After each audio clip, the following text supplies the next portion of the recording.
இருக்காங்க. நாங்களும் வந்து இந்த நீதிமன்றத்தில் இன்றைக்கி லீடிங் நியூஸ் பேப்பர்ஸ்லாம் வந்திருக்கு இந்த மாதிரி அப்படின்னு சொல்லி நீதிமன்றத்துலேயும் தெரிவித்தோம். எங்களையும் கவுண்டர் போட சொல்லியிருக்காங்க. இது வந்து இடைக்கால தீர்ப்பு தான். 41 பேர் இறந்து போயிருக்கிறார்கள், 146 பேர் வந்து காயம் அடைந்துள்ளார்கள். அவர்களுக்கு வந்து ஒரு நல்லது என்ன இவர்கள் வந்து உச்சநீதிமன்றத்தில் வந்து செய்திருக்கிறார்கள் என்று கேட்டிங்கன்னா அவங்களுக்கு ஒன்றுமே செய்யலை. அதுதான் நான் சொல்ல முடியும். தங்களை எந்த அளவில் வந்து பாதுகாத்துக்க முடியும்னு நினச்சிக்கிட்டு வந்து இங்கே பண்ணுறாங்க. ஆனால் வந்து இந்த தீர்ப்பு வந்து இறுதி உத்தரவுக்கு உட்பட்டது. அதனால் இறுதி உத்தரவு என்னன்றது நம்ம வெயிட் பண்ணி பார்ப்போம். அப்போ இந்த உத்தரவால் ஏற்கனவே அமைச்சிருக்கிற ஒரு நீதிபதி ஆணையம் மற்றும் எஸ்ஐடி அதற்கு காலாவதியாகிறதுக்கான வாய்ப்புகள் இருக்குது? இல்லைங்க. அதாவதுங்க, ஏற்கனவே அமைக்கப்பட்ட அருணா ஜெகதீசன் கமிஷன் பற்றி நீதிமன்றத்தில் இன்றைக்கே சொல்லிட்டாங்க. அதை நாங்கள் டச் பண்ணலன்ட்டாங்க. ஸோ அந்த நீதிமன்றம் ஆணையம் வந்து அது தொடரும். அருணா ஜெகதீசன் அந்த ஒன் மேன் கமிஷன் வந்து அவங்க வந்து ஆணையம் தொடரும். அது வந்து ரத்தாகலை. இரண்டாவது, இந்த சிட்டு இன்வெஸ்டிகேஷனை வந்து அவங்க இது வரைக்கும் என்ன இன்வெஸ்டிகேட் பண்ணியிருக்காங்களோ அதெல்லாம் ட்ரான்ஸ்ஃபர் பண்ண சொல்லியிருக்காங்க. அப்படின்னா என்ன அர்த்தம்னா, இன்ன தேதி வரைக்கும் அவங்க செஞ்ச விசாரணையெல்லாம் வந்து சரியானதே தான் அர்த்தம். சில நேரங்களில் நீதிமன்றம் என்ன சொல்லும், டினோவோ ஆரம்பத்துலேருந்தே இன்வெஸ்டிகேட் பண்ண அப்படின்னு சொல்கிறது வாய்ப்புகள் இருக்குது. ஆனால் இன்னைய தேதியில் என்ன இருக்கோ அதை இன்வெஸ்டிகேஷனை ட்ரான்ஸ்ஃபர் பண்ணுங்கன்னு சொல்லியிருக்காங்க. அதனால இது வந்து சிட்டு வந்து ட்ரான்ஸ்ஃபர் பண்ணணும். 3 பேர் வந்து போலியாக வந்து மனு தாக்கல் பண்ண விஷயத்தில் உச்சநீதிமன்றமே சொல்லியிருக்கு, தேவைப்பட்டால் சிபிஐ விசாரணை கூட வருவாங்க. அந்த அளவுக்கு இன்னைக்கு என்ன கருத்து தெரிவிச்சு? நிச்சயமாக இது வந்து அதுதான் நான் சொன்னேன் உங்களுக்கு. ஃப்ராட் விஷியேட்ஸ் சாலம் மேக்ஸ் ஒரு மோசடியாக ஒரு தீர்ப்பை பெற்றால், இப்போ வில்சன் என்ற பேரில் ஒருத்தர் வந்து வழக்கு தாக்கல் செய்கிறார். நீதிமன்றம் விசாரிக்கிறது, நீதிமன்றமோ தீர்ப்பு அளிக்கிறது. ஆனால் வில்சன் வந்து நீதிமன்றத்தில் அப்படி ஒரு வழக்கு தாக்கல் செய்யவில்லை, இது என் பேரில் மோசடியாக தாக்கல் செய்யப்பட்டுள்ளது என்றால் நாளைக்கு நீதிமன்றம் அந்த தீர்ப்பை ரத்து செய்துவிடும். ஆகவே இன்று கொண்டாடி கொண்டிருக்கிறார்கள், அவர்கள் நினைத்து கொண்டிருக்கிறார்கள் நமக்கு பெரிய தீர்ப்பு வந்துவிட்டது என்று கொண்டாடி கொண்டிருக்கிறார்கள். அவளுக்கு தெரியட்டும், புரியட்டும், இது வந்து இந்த மாதிரி ஒரு பிரச்சனை இருக்கிறது, நீதிமன்றத்தில் வந்து சொல்லிட்டு போயிருக்காங்க, என்னன்றது விசாரித்து பார்க்கணும். சார், ஃப்ராடு பண்ணி மனுவை தாக்கல் பண்ணி ஒரு ஆர்டர் வாங்கியிருக்காங்க அப்படின்னு சொல்கிறீங்க. அந்த ஃப்ராடு பெட்டிஷனை எப்படி உச்சநீதிமன்ற நீதிபதிகள் ஏற்றுக்கிட்டு ஒரு உத்தரவு போடுறாங்க? அவங்க மனுதாரர் சார்பிலேயே சொல்கிறாங்க, இன்னைக்கு எங்களுக்கு தெரியாமலேயே மனு தாக்கல் பண்ணியிருக்காங்கன்னு இன்னைக்கு அவங்க சார்பிலேயே வழக்கறிஞர் சொல்கிறாரு. அதையே உச்சநீதிமன்ற நீதிபதிகள் கருத்தில் கொள்ளவில்லை. நீங்கள் வந்து கரெக்டாக கேட்குறீங்க. நீதிமன்றம் வந்து இந்த விசாரணை நடக்கும் பொழுது 2 பேரும் வந்து வர்ச்சுவலில் அப்பியர் ஆகியிருக்காங்க. அது நாங்களும் பார்த்தோம், அந்த ஸ்க்ரீனில் பார்த்தோம். நீதிமன்றத்துலேயும் இந்த வழக்கு ஜட்ஜ்மெண்ட் சொன்ன பிறகு சொல்கிறாங்க, ஜட்ஜ்மெண்ட்டு சொன்ன பிறகு சொல்கிறாங்க. அதனால தான் நீதிமன்றம் என்ன சொல்லுது, சரி நான் சொல்லிட்டேன், நீங்கள் மனுவை கொடுங்க, நான் விசாரித்து மோசடியாக இருந்தால் அதுக்குள்ளே நடவடிக்கை எடுக்கிறேன். நடவடிக்கைன்றது மோசடி செய்தவர்களையும் பாதிக்கும், தீர்ப்பையும் பாதிக்கும். அதனால் இந்த தீர்ப்புன்றது வந்து இன்ட்ரிம் ஆர்டர் மட்டும் இல்லாமல் இந்த ஃப்ராட் விஷியேட் சாலம் ஆக்ட்ஸ் நான் சொல்கிறேன், அந்த டாக்டரினில் நாளைக்கு மோசடியாக தீர்ப்பு பெறப்பட்டது என்று தெரிந்தால் நீதிமன்றம் அதன் வித்ட்ரா பண்ணுறது கூட வாய்ப்புகள் உள்ளது. முன்னாடி இது மாதிரி மோசடியாக மனுக்கள் வழக்குகள் உச்சநீதிமன்றத்தில் தாக்கல் செய்யப்பட்டு அவங்க மேல எல்லாம் என்ன மாதிரியான நடவடிக்கைகளை உச்சநீதிமன்றம் எடுத்து நிச்சயமாக அவங்கள கிரிமினல் கேஸ் மட்டும் இல்லைங்க, அவங்கள ஜெயிலில் அனுப்பலாம், அந்த தீர்ப்பும் ரத்தாகும். இது வந்து உச்சநீதிமன்றம் மட்டும் இல்லைங்க, எல்லா நீதிமன்றங்களும் இது வந்து கடைபிடிக்கின்றனர். ஆகவே வந்து இது பொறுத்திருந்து பார்ப்போம். 2 பேர் வந்திருக்கிறார்கள், சொல்லியிருக்கிறார்கள்.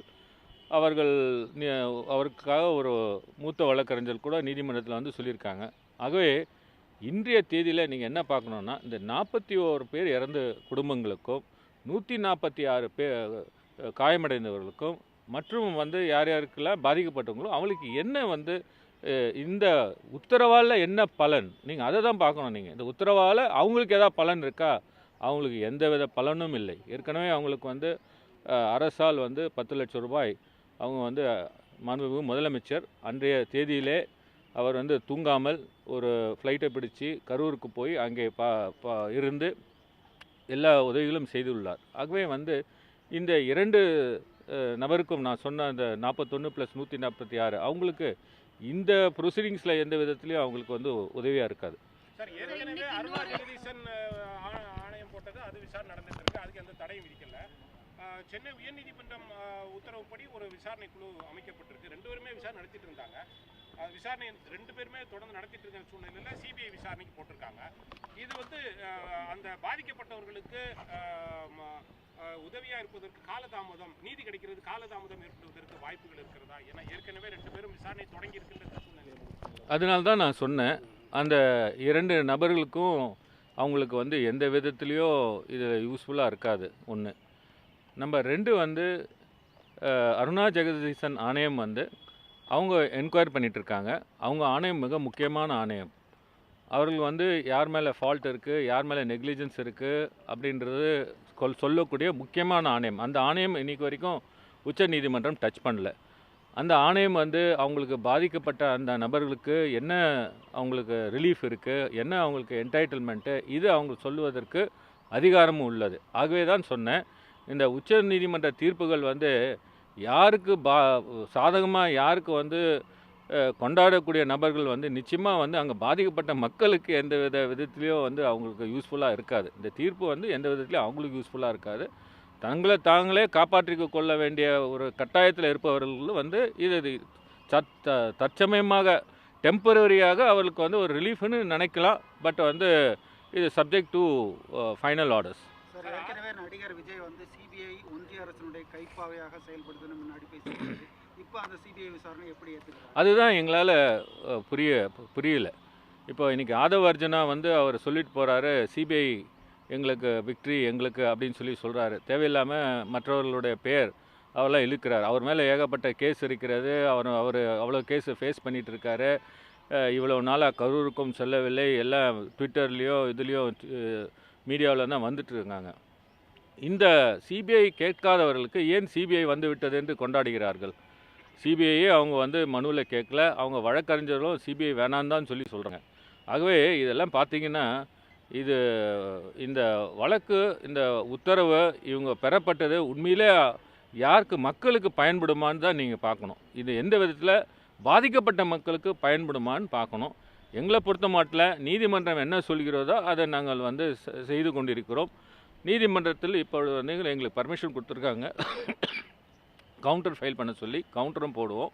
அது மட்டும் இல்லாமல் இந்த மோசடியாக பெற்ற தீர்ப்புகள் அது வந்து அதை பற்றி அந்த நபர்களே நீதிமன்றத்தில் வந்து சொல்லியிருக்கிறார்கள். அது சம்பந்தமாகவும் அது நீதிமன்றத்துக்கு எங்களுடைய கருத்துக்களை சொல்லுவோம். இன்னைக்கு பேசுறப்ப ஆதவ அர்ஜுனா திமுக குறிப்பா ஆளும் அரசு நிர்வாகமும் தவேகாக்கு எதிரான ஒரு செயல்பாட்டை நடத்தி தான் வந்து இது போன்ற நடவடிக்கைகளை ஏற்படுத்திட்டு வர்றாங்க. பல்வேறு தவறான தகவல்களை தவேகாக்கு எதிராக தமிழ்நாடு அரசு, அதாவது மக்களால் தேர்ந்தெடுக்கப்பட்ட அரசே வந்து தற்பொழுது பரப்பிட்டு வருது அப்படின்ற ஒரு குற்றச்சாட்டையும் இன்னைக்கு பேசுறப்ப அவர் முன் வச்சாரு. நீங்கள் இவ்வளோ நாளாக ஏன் வரல மீடியாவில்? நீங்கள் கேட்ட இடத்துல தானே அந்த இடம் கொடுக்கப்பட்டுள்ளது. இதே 2 நாளுக்கு முன்னாடி எடப்பாடி அவர்கள் வந்து அதே இடத்துல இருந்து பேசியிருக்காங்க. நீங்கள் வந்து ஒரு க்ரௌட் கண்ட்ரோலிங் மெக்கானிசம், நீங்கள் இவ்வளோ பேரை அழைச்சிட்டு வரீங்கன்னு சொல்லிவிட்டு அதுக்கு மேலே நபர்கள் வந்தால் நீங்கள் அதுக்கு பொறுப்பேற்றுக்க மாட்டேங்கிறேன்னு சொல்கிறீங்களா? தண்ணி ஏன் கொடுக்கல? அந்த இடத்துல ஏன் டாய்லெட் வசதி நீங்கள் பார்த்துக்கல? இந்த மாதிரி ஒரு இடத்த நீங்கள் ஏன் தேர்வு பண்ணுறீங்க? நீங்கள் எழுதி கொடுத்ததுனால தானே அந்த தேர்வு ஆகிறது. இதெல்லாம் வந்து அவர்கள் வந்து ஆணையத்தை ஃபேஸ் பண்ண வேண்டியது இருக்கும். அவர்கள் நினைக்கிறார்கள் சிபிஐன்றது நல்லா புரிஞ்சுக்கிங்க, கிரிமினாலிட்டின்றது வேறு. அவர்கள் வந்து இந்த அவருடைய ஆக்டினால் இந்த பாதிப்பு உள்ளான ஆணவர்களுக்கு என்ன நஷ்டஈடு தர வேண்டும் என்பது வேறு. நிச்சயமாக அதனால்தான் முதல்லேருந்தே சொல்லிகிட்டு இருக்கேன், இந்த பாதிப்பு உள்ள ஆனவர்களுக்கு வந்து எந்த விதத்துலையும் இந்த உத்தரவு அவர்களுக்கு யூஸ்ஃபுல்லாக இருக்க போகிறதில்ல. இவர்கள் ஆதவ அர்ஜுனா அவர்கள் வந்து சிபிஐ கேட்கவில்லை என்று அவர் முதல்ல சொன்னார். ஆனால் இப்போ வந்து சிபிஐ ஆர்டர் போட்டுட்டாங்க, அது எங்களுக்கு பெரிய வெற்றி அப்படின்னு சொல்கிறாரு. நீதிமன்றத்தில் அவங்க வச்ச வாதம் வேறு, இன்றைக்கி வந்து ஒரு ஆர்டர் வந்தோடனே தனக்கு தன்னால் தான் வந்து விட்டது என்பது அவரை சொல்கிறாரு. ஆகவே இது எந்த விதத்துலேயும் வந்து பாதிக்கப்பட்டவர்களுக்கு ஒரு உங்களுக்கு ரிலீஃப் கிடைக்கும்னு அவங்க நினைக்க முடியாது. சார், இந்த வழக்கை சிபிஐ என்ன வழக்கா பதிவு செய்து விசாரிப்பாங்க? கிரிமினல் வழக்கா பதிவு செஞ்சு விசாரிப்பாங்களா இல்ல வேற மாதிரி? நிச்சயமாக அது கிரிமினல் வழக்கு தான். உச்சநீதிமன்ற நீதிபதிகள் ஏன் சென்னை உயர்நீதிமன்றம் கிரிமினல் வழக்கா இதை வந்து பதிவு செய்து உத்தரவு போட்டுச்சுன்னு நீதிபதிகள் ஏன் கேள்வி கேட்குறாங்க? அதாவதுங்க, சிபிஐல கிரிமினல் வழக்கா தானே பதிவு பண்ணுவாங்க. அதாவதுங்க, ஒரு ரிட் பெட்டிஷன் தாக்கல் செய்யும் பொழுது ரிட் ஆர்டினரியாக இருக்கும், ரிட் கிரிமினல் ஆகும். ரிட்டு கிரிமினல் எப்போன்னா ஒரு போலீஸ் சம்மந்தப்பட்ட விஷயங்கள், அதாவது ஒரு இன்வெஸ்டிகேஷனோ இல்லை வந்து ஒரு டைரக்ஷனோ போலீஸ் சம்மந்தப்பட்ட கிரிமினல் அஃபென்சஸ் சம்மந்தப்பட்ட அந்த மாதிரி கொண்டதாக இருந்தால் அது ரிட்டு கிரிமினல் என்று அழைப்பார்கள். இந்த வழக்கு வந்து ரிட்டு கிரிமினல் என்று ஏன் அசைன் பண்ணியிருக்காங்கன்னா அவங்களுடைய அவர்மெண்ட்ஸில் அந்த மாதிரி சொல்லியிருக்காங்க. அப்படி தான் மனுதாரர் வந்து நீதிமன்றத்தில் சொல்லியிருக்காரு. அது வந்து நீதிமன்றத்துக்கும் உச்ச நீதிமன்றத்துக்கும் உயர் நீதிமன்றத்துக்குமான ஒரு அட்மினிஸ்ட்ரேட்டிவ் விஷயம். இதில் வந்து எந்த விதத்துலேயோ இவங்களுக்கு யாருக்கும் இதில் ஒரு பெரிய இது கிடையாது. எப்படி ஒரு கேஸை ஒரு சிவில் என்ற மேட்டரை கிரிமினல்னு சொல்லியிருக்கீங்க, அந்த விஷயத்தை என்கொயர் பண்ணோன்னு சொல்லி ஹைகோர்ட் ரிஜிஸ்ட்ராருக்கு தான் கொடுத்துருக்காங்க. இந்த வழக்கை பாருங்கள். இந்த வழக்கை தாக்கல் செய்த ஒரு தினேஷ் என்ற ஒரு நபர். இந்த தினேஷ் வந்து அவர் வந்து ஆர்கியூ பண்ணும்போது அவர் வந்து இருக்கிற ஸ்டேட் ஏஜென்சி மேலே நம்பிக்கை இல்லை, அதனால் வேறு ஒரு ஏஜென்சி கொடுக்கணும்னு சொல்லி அவர் ஆர்கியூ பண்ணுறாரு. உயர்நீதிமன்றம் தன்னிச்சையாக ஸ்பெஷல் இன்வெஸ்டிகேஷன் டீம் அப்பாயின்ட் பண்ணுறாங்க. இதில் அரசு எந்த விதத்துலேயும் வந்து ஸ்பெஷல் இன்வெஸ்டிகேஷன் டீம் வேணும்னு சொல்லி யாரும் கேட்கல. நீதிமன்ற உத்தரவு வந்து விட்டது, வந்த பிறகு அதை வந்து ட்ரான்ஸ்ஃபர் பண்ணணும். அதனால் அந்த இன்வெஸ்டிகேஷனை ட்ரான்ஸ்ஃபர் பண்ணாங்க. இந்த இன்வெஸ்டிகேஷன் ட்ரான்ஸ்ஃபர் பண்ணலன்னா லோக்கல் போலீஸ், கரூர் போலீஸ் தான் இன்வெஸ்டிகேட் பண்ணணும். ஆகவே இந்த சென்னை உயர்நீதிமன்றம் போட்ட தீர்ப்பு வந்து எந்த விதத்துலேயும் அரசு வந்து அதில் இதில் இன்டர்வியூனே பண்ணலை, போட்ட உத்தரவை செயல்படுத்துது, அவ்வளோதான். ஆனால் ஆதவ அர்ஜுனா என்ன சொன்னார்னா, இந்த தீர்ப்புக்கு பிறகு வந்து ஆதவ அர்ஜுனா தமிழ்நாடு அரசு ப்ரெஷர் போட்டு ஆர்டர் வாங்கிட்டாங்க அப்படின்னு ஒரு குற்றச்சாட்டை முன்வைக்கிறார். அவர் சொல்கிறது contempt of court. Aadhav Arjuna அப்படி சொல்லியிருந்தா அது நீதிமன்ற அவமதிப்பாகும். அவர் எப்படி ஹைகோர்ட்டை வந்து கவர்மெண்ட் ப்ரெஷர் போட்டது என்று சொல்ல முடியும்? அப்படி சொன்னால் ரொம்ப தவறானது. இந்த மாதிரி ஒரு வாதங்கள் வந்து எடுத்து வைக்கக்கூடாது. அரசு அதிலே பாருங்கள், அந்த வழக்கில் அந்த உத்தரவில் நீதியரசர் செந்தில்குமார் அவர் வந்து ஸ்டேட் கவர்மெண்ட்டுடைய இன்வெஸ்டிகேஷனை அவருக்கு வந்து உடன்பாடு இல்லாமல் இருக்கும்போது அவர் ஸ்பெஷல் இன்வெஸ்டிகேஷன் டீம் போடுறாரு. அவர் தான் வந்து ஆஃபீஸர்ஸை ட்ரா பண்ணுறாங்க, அஷ்ரா கர்க் உள்பட. அப்படி இருக்கிற பட்சத்தில் எப்படி வந்து உயர்நீதிமன்றத்தை வந்து இவர் அவதூறாக கூறுவார்? இவர் வந்து கூறுவது கண்டெம்ட் ஆஃப் கோர்ட். தயவுசெய்து நீங்கள் அவர் கூறியதை வெளியிடாதீர்கள். வெளியிட்டீர்கள் என்றால் அது கண்டெம்ட் ஆஃப் கோர்ட்டுக்கு நீங்களும் உடன்படுவீர்கள். உயர்நீதிமன்றத்தில் விஜய் வந்து எதிர் மனுதாரராக இல்லை இருந்தபோதும் விஜய் மேலே வந்து பல்வேறு கருத்துக்களை, விமர்சனங்களை சென்னை உயர்நீதிமன்ற நீதிபதி தீர்ப்பில் போது கொடுத்தார் அப்படின்னு ஒரு குற்றச்சாட்டை நீதிமன்றத்திலையும் சொல்கிறாங்க. ஆனால் ஆதவ அர்ஜுனா இங்கே வந்து பேசும்போது இந்த வழக்கில் சம்மந்தப்படாத முக அழகிரி வந்து முதலில் அப்படி இருந்தார், இப்படி இருந்தார், இப்போ எல்லாமே சரியாயிடுச்சு அப்படின்லாம் வந்து பேசுகிறாரு. அது சரியானதா? அதுதான் சொல்கிறேன். ஆதவ அர்ஜுனா அவருக்கு வந்து வாய்க்கு வந்தபடி பேசி கொண்டிருக்கிறார். அவர் வந்து கூறியதெல்லாம் நீங்கள் தயவு செய்து போட்டியீர்கள் என்றால் இது கண்டெம்ட் ஆஃப் கோர்ட் ஆகிவிடும். ஏன்னால் ஒரு நீதிபதியை அவதூறாக பேசுவது உச்சநீதிமன்றம் தீர்ப்புகளில் நிறைய சொல்லியிருக்கு. அது கிரிமினல் கண்டெம்ட் ஆகிவிடும். ஆகவே வந்து அதை பற்றி நாம் ரொம்ப பேச வேண்டிய அவசியமில்லை. அவர் கூறியிருந்தால் அது தவறான ஒரு விஷயமாகும். அவர் வந்து ப்ரெஷர் கொடுத்து தீர்ப்பு வாங்கப்பட்டது என்று அவதூறாக உயர்நீதிமன்றத்தை கூறுற அளவுக்கு அவர் சொல்வது வந்து ஏற்றுக்கொள்ள முடியாத ஒரு விஷயம். அவர் சொன்னது ஒரு contempt of court. Aadhav Arjuna வந்து ஆதவ அர்ஜுனாவோ தமிழக வெற்றி கழகமோ வந்து நாங்கள் சிபிஐ விசாரணை கேட்கலன்றாங்க. மற்ற 3 பேருமே வந்து முறைகேடாக பெட்டிஷன் ஃபைல் பண்ணாங்க. அவங்க சிபிஐ விசாரணை கேட்டாங்க. ஆனால் அவங்க வழக்கில் வந்து இந்த தீர்ப்பு வழங்கலை. ஆனால் உச்சநீதிமன்றம் சிபிஐ கேட்காத ஒரு வழக்கில் வந்து எப்படி சிபிஐ இல்லை, இது எல்லாருமே சேர்ந்து எல்லா மனுக்களும் சேர்ந்து தான் காமனாக ஜட்மெண்ட் போட்டிருக்கு. அதனால தான் அந்த ஃப்ராட் விஜியேட் சாலம் ஆக்ட்ஸ் ஒரு தனிப்பட்ட முறையில் ஜட்ஜ்மெண்ட் போட்டிருந்தா அந்த தனியாக நிற்கும் அந்த ஜட்மெண்ட்டு.